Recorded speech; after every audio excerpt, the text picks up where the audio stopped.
Doncs jo des de molt petit estava enamorat de les paraules i dels sons. M'agradava molt la ràdio, sentia les veus de la ràdio, els sons de la ràdio, les músiques de la ràdio i pensava que aquella construcció era gairebé màgica, poder escoltar allò i poder imaginar tot un món. Això va fer que quan vaig acabar el batxillerat vaig pensar que m'havia de matricular en algun estudi que estimés la paraula, que expliqués la paraula. No hi havia estudis de comunicació específicament, però hi havia una carrera d'humanitats, que era filosofia i lletres, i em vaig matricular en aquesta carrera. Simultàniament, és a dir, mentre estudiava la carrera, vaig començar a treballar a la ràdio. Aleshores em va semblar interessant matricular-me també a Ciències de la Informació, que es feia a Bellaterra, és a dir, a l'Autònoma, i aleshores vaig pensar en això complementaré la meva formació teòrica. I aquesta és la raó per la qual vaig fer primer Filosofia i Lletres o Filologia i després Ciències de la Informació.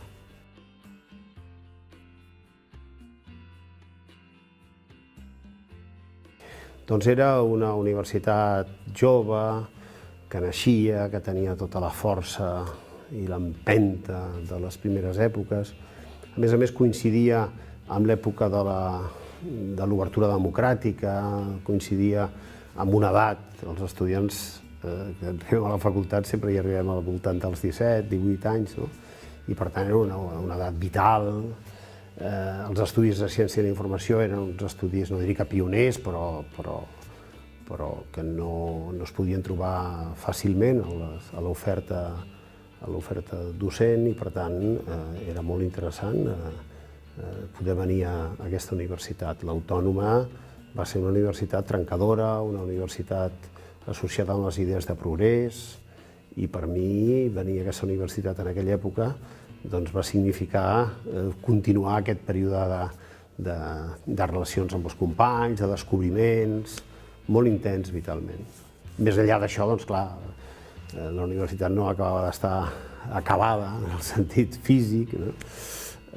La parada del metro del tren no existia, amb la qual cosa havíem de baixar a Bellaterra, hi havia uns camins per aquí que anaves i venies cada dia, però vaja, tot això també formava part de l'ambient. És un record. Els records amb el pas dels anys sempre milloren, diguem, però aquell record és un record molt viu.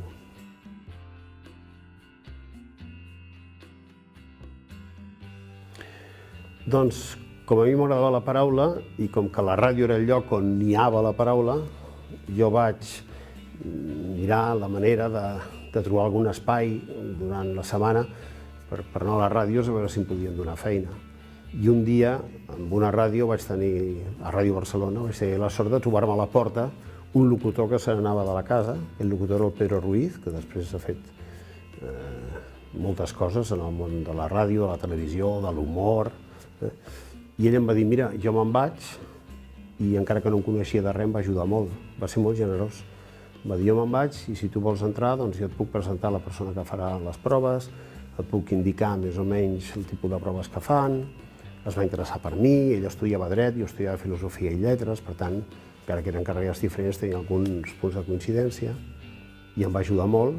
I l'any 1968, jo tenia 19 anys, vaig entrar a treballar a Ràdio Barcelona de la cadena SER, que era un somni en aquella època, perquè han entrat per la porta gran, gràcies al Pedro Ruiz i a que la gent que feia les proves va seleccionar-me per substituir-lo a ell i començar a treballar a la ràdio.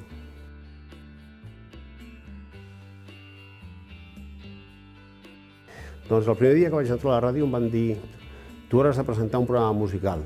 I jo vaig dir, molt bé, i vaig presentar un programa musical que es deia Los 40 Principales. I al cap de 2 dies em va cridar el director i em va dir t'atreviries a transmetre un partit de futbol? Perquè el Pedro Ruiz transmetia partits de futbol. Jo li vaig dir, jo m'atreviria. I era un Barça-Córdoba.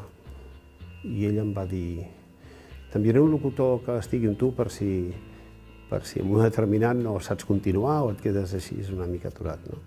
I vaig tenir sort perquè vaig poder transmetre el partit sencer. Calcula quina sort, no? Entrar a treballar a la ràdio, entrar per Ràdio Barcelona i el tercer dia que t'ofereixin transmetre un partit del Barça des del Camp Nou. El meu primer partit professional a la ràdio va ser un partit del Barça des del Camp Nou per Ràdio Barcelona.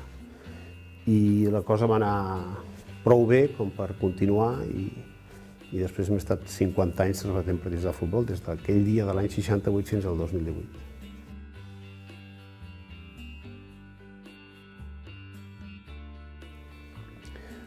Esclar, la Segona República es va acabar, hi va haver l'alçament del general Franco, la guerra, després la dictadura. Tot això vol dir que no solament la llengua, les institucions catalanes, totes les qüestions associades al que podríem dir la cultura catalana en el sentit genuí de la paraula, doncs havien quedat o anul·lades o postergades o molt reduïdes.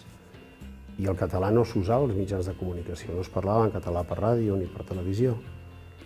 Per tant, quan va començar la transició, era bastant normal transmetre partits de futbol en català, com era bastant normal fer entrevistes en català, com era bastant normal fer noticiaris en català, o fer programes d'humor en català, o fer programes musicals en català, és a dir, no era cap idea excepcional, no? El que passa és que jo vaig tenir la sort que en aquella època, cap allà a l'any 76, doncs jo ja tenia una experiència de transmetre partits en castellà, una experiència de 7 o 8 anys, i a més tenia lloc on fer-ho, jo era a Ràdio Barcelona. Per tant, va ser qüestió d'organitzar la producció d'una transmissió, vam tenir el suport de la Caixa, això va ser imprescindible perquè, esclar, Ràdio Barcelona és una empresa privada radicada a Madrid, la cadena SER. Per tant, allà els diners s'han de comptar, sumar, restar, i al final ha d'haver un balanç positiu, no? I el suport de la Caixa va ser bàsic per poder tirar endavant el projecte. Immediatament molta gent es va sentir molt gratificada de poder escoltar el català per ràdio en partits de futbol. Com que el Barça té molta força, una cosa va portar l'altra, i al cap de pocs anys ja es va veure com una cosa natural escoltar els partits de futbol en català.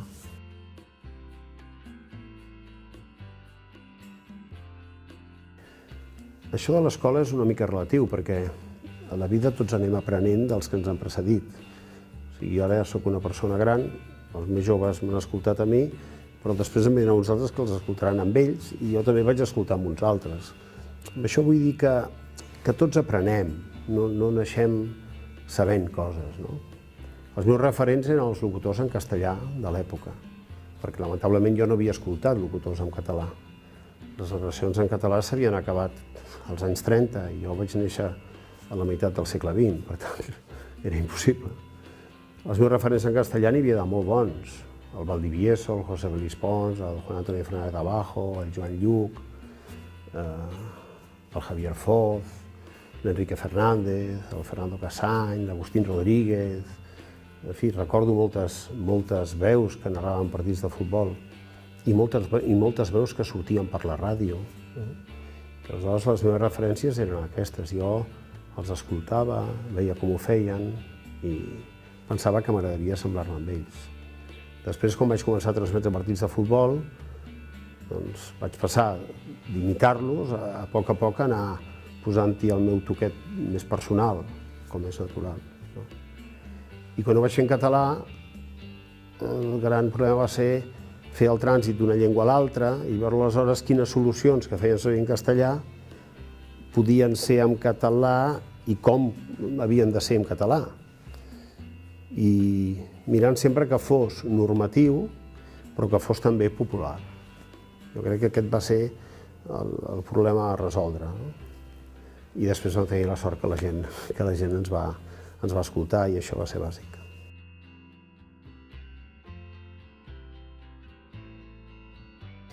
Sí, jo crec que a la vida no et pots enganyar, has de ser honrat amb tu mateix i, per tant, jo crec que, efectivament, en cada moment has de buscar un estímul per viure, no?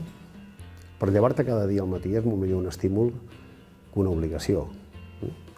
I és molt més efectiu el desig de fer una cosa que el despertador. Si desperta el despertador i el que tens són obligacions, la vida és més dura que si el que et desperta és un estímul, un motiu, una il·lusió, per ganes de fer alguna cosa. Amb això vull dir-te que jo, després de 50 anys de transmetre partits de futbol, vaig pensar que ja n'hi havia prou. I a més, hi havia molta gent que venia al darrere. I així és com quan vaig començar jo era l'únic, quan vaig començar a transmetre partits de futbol en català, jo era l'únic En aquell moment ja hi havia moltes ràdios que ho feien i, evidentment, era el moment de deixar-ho estar i vaig deixar-ho estar. Si això per mi va ser difícil, doncs, home, quan canvies una rutina, quan tens una activitat establerta i passes a fer una altra cosa, o a no fer allò que feies, doncs, evidentment, és un canvi que has d'acceptar i a vegades diríem que costa una mica. Però jo també crec que cadascú ha de saber en cada moment quines coses ha de fer i ha de saber trobar els al·licients ajustats a les seves condicions i característiques. Estic content d'haver fet aquesta feina durant tots aquests anys i estic content d'haver-ho deixat quan ho vaig deixar.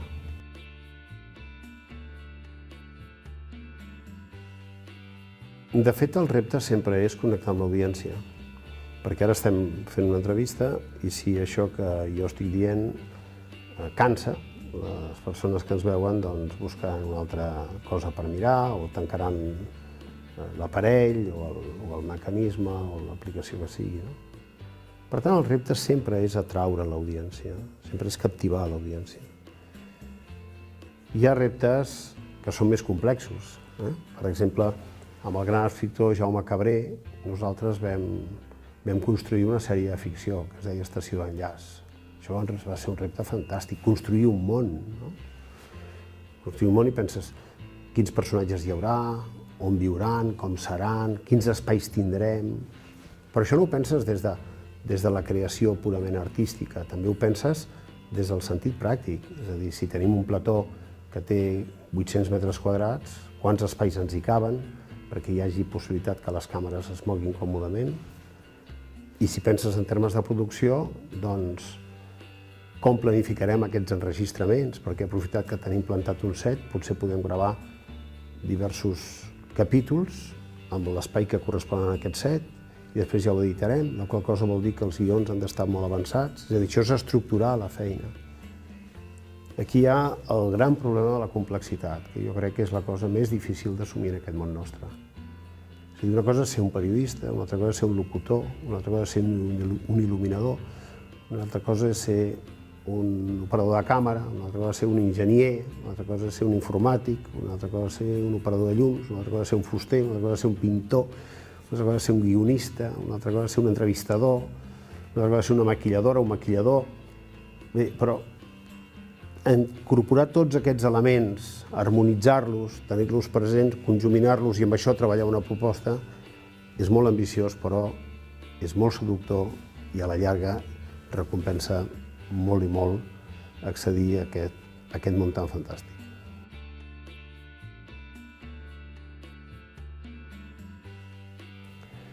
Jo vaig acabar la carrera a la Universitat de Barcelona i em van contractar de professor no numerari. Vaig fer la tesina de llicenciatura, vaig fer els cursos de doctorat, però vaig començar a treballar a la ràdio i ja no vaig fer la tesi. Al cap de 30 anys, un dia em vaig trobar amb el doctor Sebastià Serrano, que ha estat el meu mestre a la Universitat de Barcelona, i em va animar a reprendre la idea de la tesi sobre l'anàlisi del discurs, aplicat sobretot als mitjans. I com que ja havia deixat la televisió en aquell moment, o estava a punt de deixar la televisió, em vaig animar i vaig tornar a la feina de la investigació, tot i que ja era bastant gran, perquè jo vaig llegir la tesi doctoral gairebé amb 60 anys. Però estic content d'haver-ho fet i tot el que vaig haver de treballar per fer-la m'ha servit molt i li estic molt agraït al doctor Serrano i a les persones que em van ajudar, entre les quals alguna d'aquesta facultat com el doctor Moragas.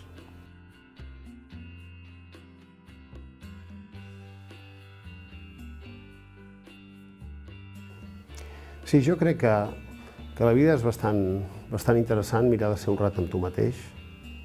Quan t'adones de les teves limitacions, mirar d'acceptar-les.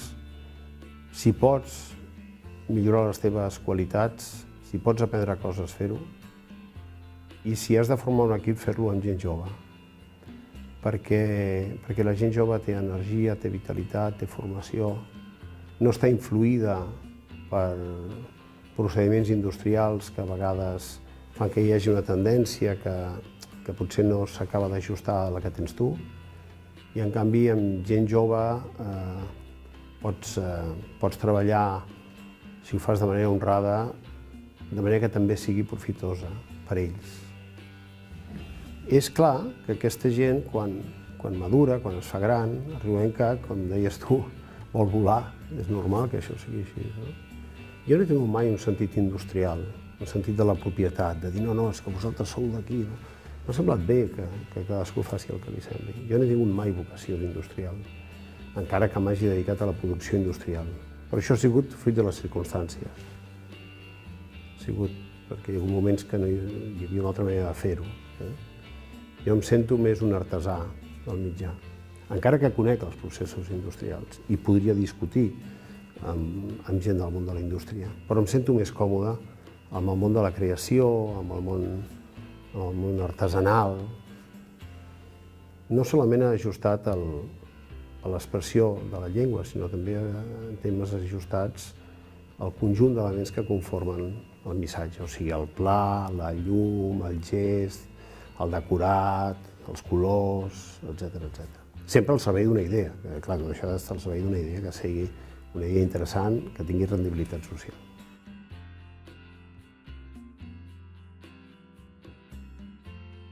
Doncs els reptes de futur són bàsicament mirar de viure amb l'activació i l'estímul que et permeti trobar cada dia un al·licient, és allò que dèiem abans, que per despertar-te al matí i llevar-te més val tenir una il·lusió que no un despertador i una obligació, no?